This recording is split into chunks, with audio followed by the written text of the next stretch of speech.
Charles Whitman, a 68-year-old retired architect, sat alone in his sleek black BMW, his thumb tapping rhythmically against the leather steering wheel.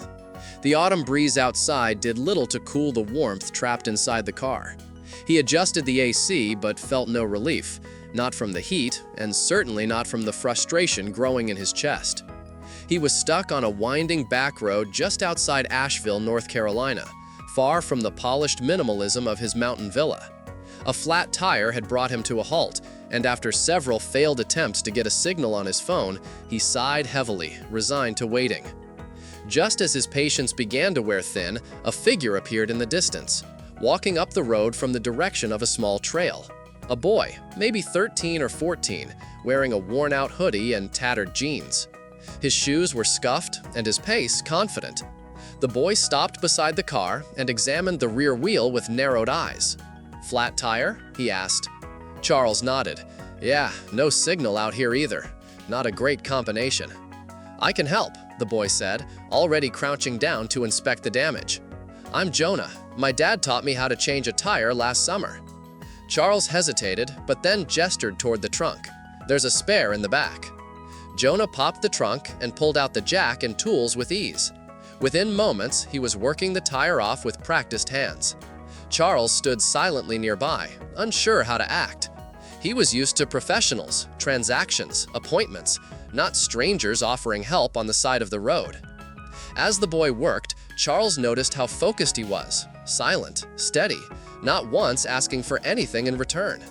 There was a quiet maturity about him, a calmness that seemed rare in anyone, let alone a teenager. In less than 10 minutes, Jonah stood and wiped his hands on his jeans. All done. Charles opened his wallet, pulling out a $50 bill. "Here, take this. You really helped me." Jonah took a step back, raising his hand.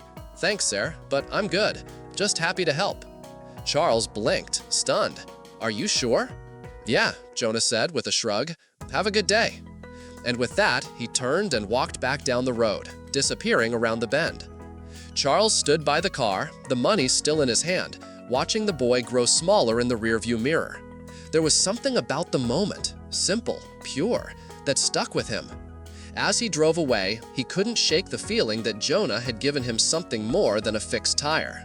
That night, back in his immaculate home, Charles sat in his leather reading chair, a glass of scotch untouched beside him. His gourmet dinner remained on the kitchen counter, cooling.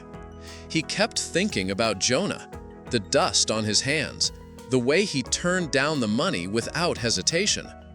Charles had spent his life around people who always wanted something, deals, favors, influence. Yet this boy, with no reason to help, had shown a kind of integrity he hadn't seen in years. The next morning, curiosity, or maybe something deeper, drove Charles back to the road where they'd met. He asked around at a gas station and a hardware store with no luck, until finally an older woman at a bakery tilted her head and said, "You must mean Jonah. He and his mom live over in Pine Hollow, right past the church. He's always helping folks around here." Charles thanked her and drove into Pine Hollow, a modest neighborhood nestled in the trees. He found a weathered blue house with a small porch and knocked on the door. A woman in her 30s answered, her eyes tired but kind. "Sorry to bother you," Charles said. "Your son helped me with a flat tire yesterday. I just wanted to thank him." She smiled. "Sounds like Jonah. He's out back." Charles walked around to find Jonah fixing a wooden fence. The boy looked up, surprised. "Oh, hey, sir." "I couldn't stop thinking about what you did," Charles said. "Thank you again." Jonah shrugged. "It wasn't a big deal." "It was to me," Charles replied. And as they stood in the quiet backyard, Charles felt something shift inside him, something small but undeniable. Something like hope. Pine Hollow was a quiet neighborhood tucked along the inland stretch of West Booth Bay, Maine. Charles Whitman had passed it countless times during his summer retreats, never paying it much attention. But today was different. He drove with purpose, mind buzzing with questions. Who was this boy who helped him so selflessly? What kind of family raised someone like that? The houses grew smaller and humbler the further he went. Gone were the sea-facing mansions. Here, front porches sagged under the weight of time, and plastic mailboxes leaned into patchy yards. He asked around at a bait shop, a corner store, and finally, a woman at the local bakery tilted her head and said, "You must be talking about Jonah, Ellen's boy.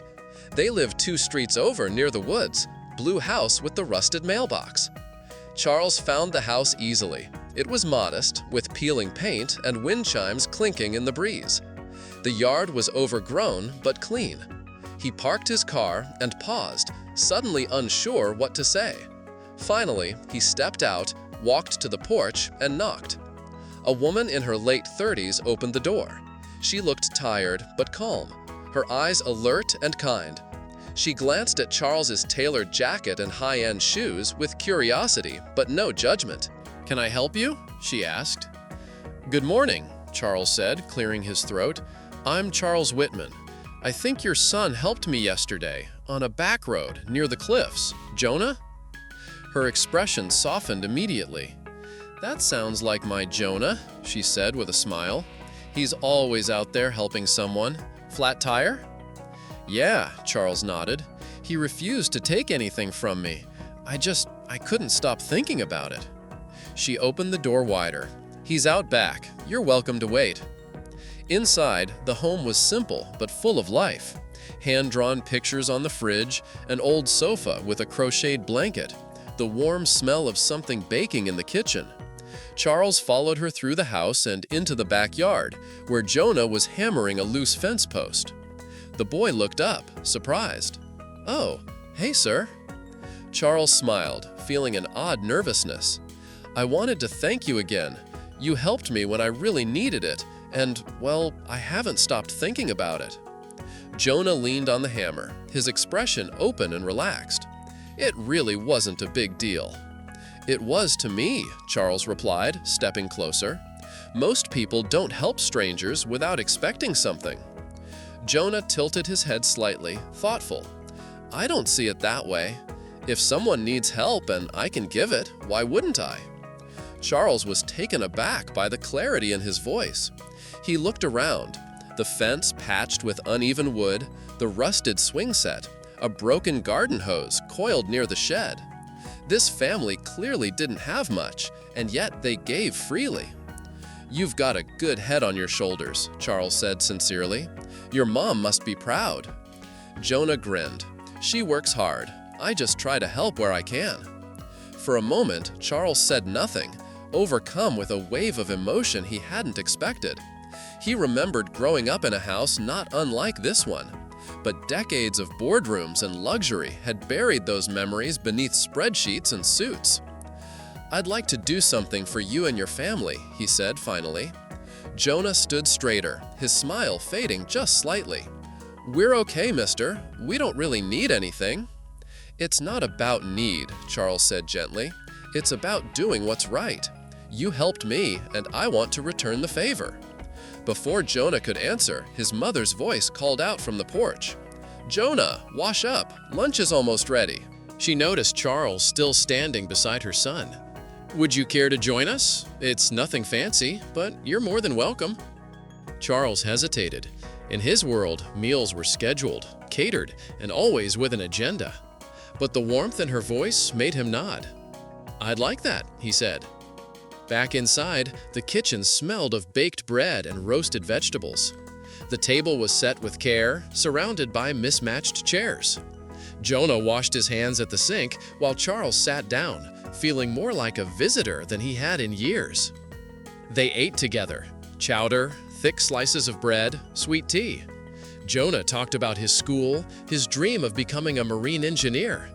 Ellen spoke proudly of the neighbors who helped one another, the community that kept them going. Charles found himself smiling, laughing even, listening with a sincerity he rarely showed in his own circle. For once, there was no status, no performance, just real people living honestly. As they cleared the table, Charles turned to Ellen. "You've raised an extraordinary boy. He reminded me of something I'd forgotten." She gave a humble nod. "We've had our struggles, but we've learned to appreciate the small things." Charles looked at Jonah, who was carefully wiping the table with a cloth, and felt a sense of clarity bloom inside him. This visit, this family, something had shifted, and he didn't want to forget it. Jonah returned from the sink and sat back at the table, his easy smile never faltering. As they ate, Charles Whitman found himself unexpectedly drawn into their conversation. Jonah spoke enthusiastically about school, his love for building things, and his dream of becoming a marine engineer. Ellen, his mother, shared stories of neighbors who helped one another, her voice laced with quiet pride. There was no performance, just authenticity. Charles listened intently. It had been years, perhaps decades, since he'd felt this kind of warmth. For all the wealth he had amassed, his home in Booth Bay's cliffside estates felt cold and echoing compared to this modest, slightly worn house filled with laughter and human connection. After lunch, they began clearing the table together. Charles turned to Ellen and said, "You've done a remarkable job raising him. He's got more heart than most adults I know." Her eyes softened. "Thank you. He's a good boy. We've had our share of struggles, but we've learned to appreciate the small things." Charles nodded thoughtfully. A part of him was already spinning with ideas. He didn't want to offend them or overstep, but he couldn't just walk away. They had unknowingly given him something he hadn't realized he'd lost, a reminder of what truly mattered. That afternoon, Charles left their home with a clarity he hadn't felt in years. On the drive back to his estate, the idea solidified. Not charity, not obligation, but gratitude. Jonah and his mother deserved more than patchwork fences and outdated appliances. They deserved recognition for their resilience, for the strength they showed quietly every day. The next morning, Charles made calls, many calls. Former colleagues, contractors, architects, and suppliers. By midday, a plan was in motion. A week later, trucks began arriving at Jonah's home. Ellen stepped outside, stunned as materials and workers filled the street. "Mr. Whitman, you didn't have to do this," she said, her voice trembling. "We've managed just fine on our own." Charles stepped forward, his voice gentle. "You haven't just managed, you've thrived. You gave me something I didn't even know I was missing. Please, let me give back." Jonah stood beside his mother, quieter than usual, watching as the crew unpacked tools and supplies. Charles bent down slightly, meeting Jonah's eyes. "You taught me something," Charles said. "Helping people isn't about money, it's about showing up. And I want to show up for you." Over the following weeks, the transformation unfolded. The sagging front porch was rebuilt with clean, sturdy wood.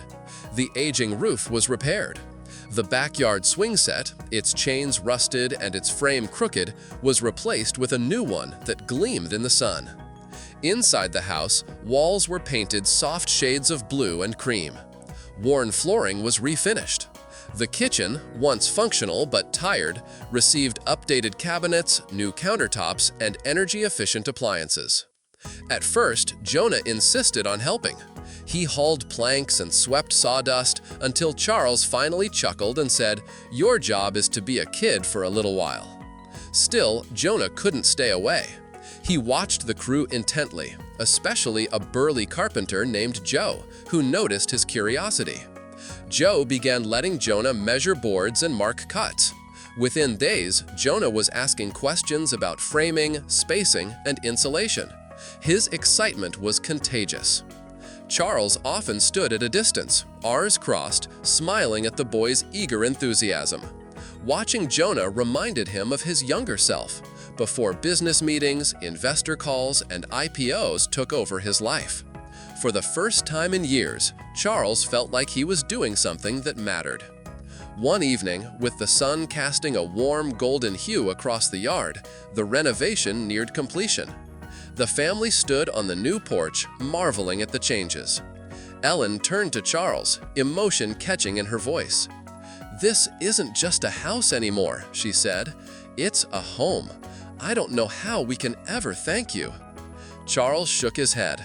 "You already have. You reminded me what life is supposed to be about. Family, connection, purpose. I think I should be thanking you." The final day of the project felt like a neighborhood celebration. Locals dropped by with small gifts: fresh baked bread, jars of jam, even a potted herb plant. Jonah's laughter echoed through the yard as he showed his friends the swing set, the new porch, and the fresh paint in his room. Charles stood on that porch, leaning against the sturdy railing he had helped fund, watching it all unfold. The breeze carried the scent of cut grass and warm wood. He hadn't felt this kind of joy in years. Simple, sincere joy rooted in giving, in seeing others flourish.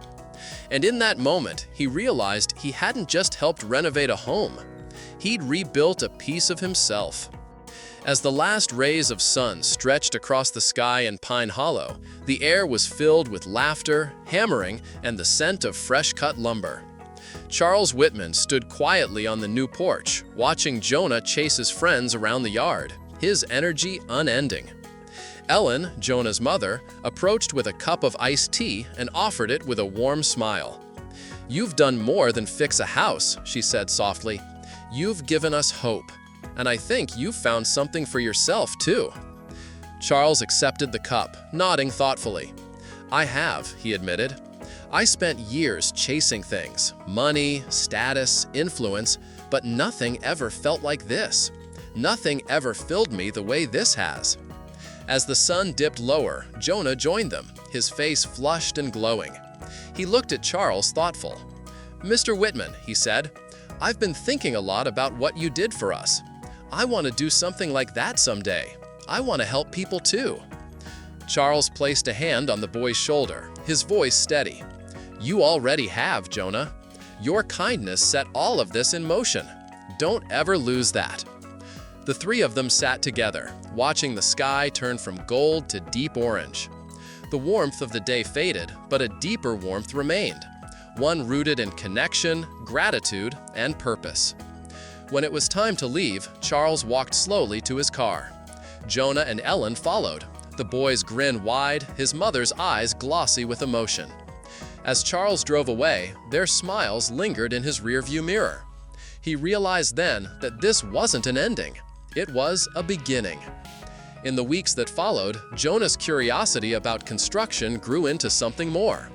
Charles arranged for him to shadow the workers who'd helped renovate their home. Jonah soaked up every bit of knowledge with eagerness, asking questions, learning quickly. And Charles? He kept returning to Pine Hollow, not out of obligation, but because it felt like home. The story that began on a quiet roadside in Maine had grown into something bigger, a story about rediscovery, about generosity, and the simple truth that life's greatest rewards don't come from what you have, but from what you give. The story of Charles Whitman and Jonah is a powerful reminder that true wealth lies not in possessions, but in human connection, humility, and the act of giving. In a world often obsessed with status and success, it's easy to forget that the most meaningful experiences often come from the simplest acts of kindness. Charles, a wealthy retiree, had everything money could buy. But it was Jonah's selfless gesture, helping a stranger without expecting anything in return, that reawakened something in him. The boy's quiet integrity showed that generosity isn't about grand gestures. It's about showing up, being present, and offering help when it's needed. In return, Charles rediscovered purpose, joy, and the warmth of community, things he had long lost in his pursuit of power. The story teaches us that helping others isn't just about lifting them up, it transforms us too.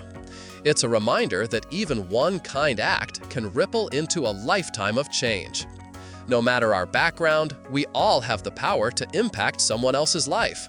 And in doing so, we often end up saving our own. If you found this video helpful or thought-provoking, don't forget to give it a thumbs up. It really helps more people discover our content. And if you haven't already, hit that subscribe button and turn on notifications so you never miss the latest updates from our channel. Thanks for watching. We will see you in the next videos.